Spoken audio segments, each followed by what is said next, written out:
Hi, I am Naveen Tomar from quest for realty और मैं आपका फिर से स्वागत करता हूं अपने यूट्यूब चैनल पर और इस नए वीडियो पर।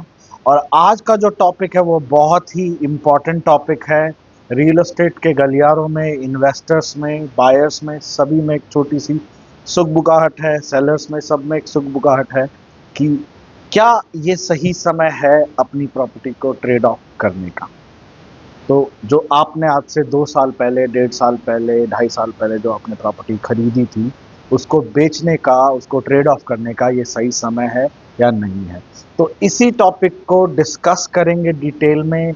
कैसे रियल एस्टेट वर्क करता है, क्या डायनामिक्स होते हैं उसके पीछे, और फिर आखिरी में एक डिसीजन बनाएंगे कि क्या ये बेचने का सही टाइम है या नहीं है। तो अगर आप भी इस सवाल का जवाब ढूंढ रहे हैं तो वीडियो के एंड तक जरूर बने रहिएगा।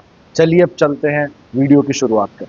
तो मेरे रियल एस्टेट के पिछले 15-16 साल के करियर में, जिसमें मैंने कमर्शियल, रेजिडेंशियल सभी चीज़ों में काम किया, उसको जब मैं सम अप करता हूँ, उसकी समरी करता हूँ, तो मुझे ये समझ में आता है कि रियल एस्टेट में 3 चीज़ें हैं जो सबसे ज़्यादा काम करती हैं मार्केट को मूव करने। उसमें है right timing, right pricing and hype. ये 3 चीज़ें हैं।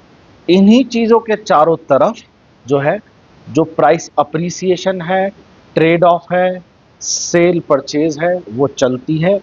और इन सब से ऊपर जो सर्वोपरि है वो है कि क्या वो प्रोडक्ट जो है वो बना है उसके एक्चुअल यूजर के हिसाब से या नहीं। अगर वो एक ऑफिस स्पेस बिल्डिंग है तो उसके अंदर एक ऑफिस स्पेस के लिए जो इम्पोर्टेंट पॉइंट्स होते हैं, जैसे पार्किंग स्पेस है, जो साइट का, जो फ्लोर का लेआउट है, जो पिलर्स की प्लेसमेंट है, वो सही है या नहीं है, वो कन्वीनियंटली लोकेटेड है या नहीं है, जहाँ लोग वो काम करेंगे उसके अंदर जो काम करने वाले लोग होंगे उनके लिए कोई कन्वीनियंस, फैसिलिटीज, अमेनिटीज हैं या नहीं है। उसी तरीके से अगर कोई रेजिडेंशियल प्रॉपर्टी है तो उस पर्टिकुलर सेगमेंट के बायर का जो नीड्स हैं, उनकी जो नीड्स हैं, जो ज़रूरतें हैं, जो उनके लिए इम्पोर्टेंट पॉइंट्स हैं, उनको ध्यान में देखकर ये प्रोडक्ट को बनाया गया है या नहीं। ये तो सबसे पहले है। उसके बाद में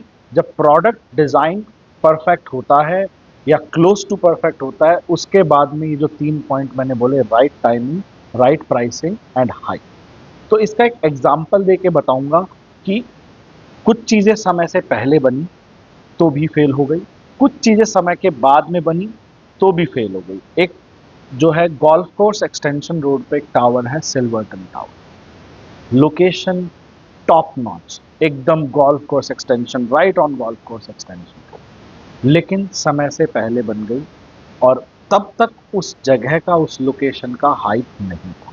तो हाइप नहीं था तो वो product as an end user भी उसके अंदर लीजिंग इतनी अच्छी नहीं, और कभी ट्रेडिंग भी बहुत अच्छी। लेट होने पे भी ऐसा होता है। लेट होने पे भी गोल्फ कोर्स एक्सटेंशन रोड पे कुछ ऐसे प्रोडक्ट थे, मतलब एक कमर्शियल प्रोडक्ट का ही नाम लूंगा मैं उसमें, जिसके अंदर एक आपका तपस्या ग्रुप की एक बिल्डिंग थी, वो आज तक यूं की यूं खड़ी है। उसका बीच में एक बहुत अच्छा हाइप बना था, लेकिन आज अगर वो उसको लॉन्च करेंगे तो मुझे नहीं पता उसकी क्या सिचुएशन होगी। But it has lost its charm. Basically क्या होता है, I follow the laws of nature किसी भी चीज़ को करने के लिए, और मैं कहता हूँ आपको भी लॉज ऑफ नेचर ही फॉलो करने चाहिए। आपको, अगर आप लॉज ऑफ नेचर फॉलो करते हो तो आपको किसी गुरु जी की, किसी पंडित की, किसी ज्ञानी ध्यानी मयाली मयालु कृपालु की ज़रूरत नहीं पड़ेगी। आपका heart, your heart knows it better than anybody else that this is the right time, this is the right moment or not. तो हाइप बहुत इंपॉर्टेंट है। जैसे एक किसी भी इंसान के जीवन में जो 25 से 30 साल की जो उसकी एज होती है, वो एक प्राइम टाइम होता है टू गेट मैरिड। उस टाइम पे आपकी मार्केट वैल्यूएशन सबसे हाई होती है। जैसे ही 30 पार करा, फिर मार्केट वैल्यूएशन में कुछ ना कुछ चैलेंज आना शुरू हो जाता है। चाहे आप करियर में ग्रो कर लो, कुछ भी कर लो, धीरे धीरे उम्र होने लगेगी, बाल जाने लगेंगे और कुछ होने लगेगा, कुछ ना कुछ ट्रबल आनी शुरू हो जाएगी। बट वो एक प्राइम टाइम होता है। तो हाइप जो है ना, वो सबसे इंपॉर्टेंट फैक्टर है। फिर आती है प्राइसिंग की बात, राइट टाइमिंग और राइट प्राइसिंग की बात, कि आपने किसी प्रोडक्ट को सही समय पे खरीदा है। ऑफ कोर्स जब आपने सही समय पे खरीदा है तो मोस्टली प्राइसिंग भी सही होगी। फॉर एग्जांपल, अगर आपने कोई प्रॉपर्टी को 2009 में खरीदा था तो 2012-13 तक वो बढ़ गया था। किसी को आपने 2020 में खरीदा था तो आज आप देख ही रहे हो उसका रिजल्ट। लेकिन अगर आपने किसी प्रॉपर्टी को 2014 में खरीदा था या 13 में खरीदा था तो आपको भी पता है आपको 2018 तक वेट करना पड़ा, 19 तक, मतलब 20 तक भी वेट करना पड़ा था, 21 के बाद में ही थोड़ी तेजी आई थी। बट ये था कि 2018 के बाद थोड़ी रिकवरी शुरू हो गई थी, जो अच्छे प्रोडक्ट थे उनकी सेल शुरू हो गई थी। तो टाइमिंग भी इम्पॉर्टेंट है और प्राइसिंग भी इम्पॉर्टेंट है। तो जब आपने जो भी प्रोडक्ट खरीद रखा है उस प्रोडक्ट की अगर अभी हाल फिलहाल करंट सिचुएशन में ये तीनों चीजें सही हैं कि आपकी बाइंग भी अच्छे प्राइस पे हुई है और आपकी बाइंग अच्छे टाइमिंग पे हुई हुई है, और जब खरीदा था तब भी हाइप था, क्योंकि जो शुरू में हाइप होता है वो बाद में भी हाइप रहता है। और आज जो आपकी टाइमिंग मैच करके आज आपकी टाइमिंग सही है और आपकी प्राइसिंग सही है और आज उसका हाइप है, तो आज वो 25 से 30 की एज में है अपने लाइफ साइकिल में, तो आप उसको बेच दो।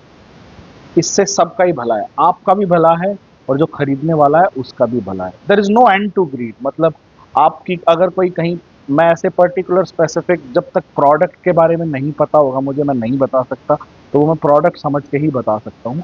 लेकिन अगर ये तीनों चीजें मैच करनी है, प्राइस, टाइमिंग एंड हाइप, तो उसका सही समय है। इसके बाद में हो सकता है आपको 10%, 5%, 15% और अप्रिसिएशन मिल जाएगा। लेकिन मैंने जैसा बोला कि ग्रीड का कोई एंड नहीं है, जो सही टाइम आए उस पर आप उसको सेल कर दो, यूज दैट मनी।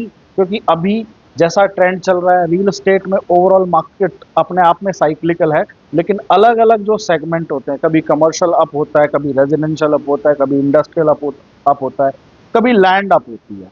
तो सबका अलग अलग सेगमेंट है। यहाँ से आपने अगर अच्छा प्रॉफिट बना लिया है, बेचिए, ट्रेड ऑफ करिए, आगे चलिए, नेक्स्ट सेगमेंट में वो पैसा लगाइए, सेम स्कीम में पैसा लगाइए, कम पैसे दीजिए, ज़्यादा अप्रिसिएशन लीजिए और आगे बढ़िए।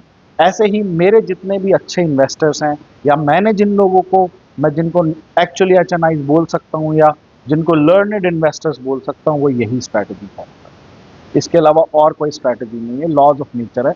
जब लगने लगे कि भैया काफ़ी तेज हो चुका ऑलरेडी, अब समय आ गया है, तो सही समय से चीज़ निकाल दो, 5 पैसे सस्ती निकाल लो, कोई दिक्कत नहीं, उस पैसे को कहीं और इन्वेस्ट करो, वहाँ मल्टीप्लाई कर लो। यहाँ लिंगर ऑन करते रहोगे, वेट करते रहोगे, उससे अच्छा है बेचो, आगे निकलो, बढ़ो। तो this is the whole strategy. तो अगर आपके पास में भी कोई ऐसी प्रॉपर्टी है जिसको आप सेल करना चाहते हैं, तो मैं एक गूगल फॉर्म डाल दूंगा इस वीडियो के डिस्क्रिप्शन में। आप वो गूगल फॉर्म में अपनी प्रॉपर्टी की डिटेल्स भर सकते हैं, वी कैन टॉक। और आप पर्सनली भी कंसल्ट करना चाहते हैं तो वो भी कर सकते हैं, सही समय पे सही टाइम पे मिल के या फ़ोन पे किसी भी तरीके से हम लोग बात कर सकते हैं, and you can take the right consultation. तो अभी के लिए इतना ही। और अगर आपको चैनल का कंटेंट अच्छा लगा हो, ओवरऑल हमारा चैनल अच्छा लगा हो, मेरी बात अच्छी लगी हो, तो वीडियो को लाइक ज़रूर करिएगा ताकि ये ज़्यादा से ज़्यादा लोगों तक पहुँचे। और शेयर ज़रूर करिएगा अगर आपके साथ में ये किसी और के लिए भी काम में आ सकता है, अपने दोस्तों के साथ, फ्रेंड्स के साथ, कलीग्स के साथ, रिश्तेदारों के साथ में इसको ज़रूर शेयर करिएगा। और कमेंट सेक्शन में कमेंट करके ज़रूर बताइएगा कि वीडियो आपको कैसा लगा और क्या हम इम्प्रूवमेंट ला सकते हैं अपने कंटेंट में, और क्या ऐसी बातें हैं जिनके बारे में आप जानना चाहते हैं। I would love to make a video on that. Thank you so much. 10वीं दानिया, धन्यवाद।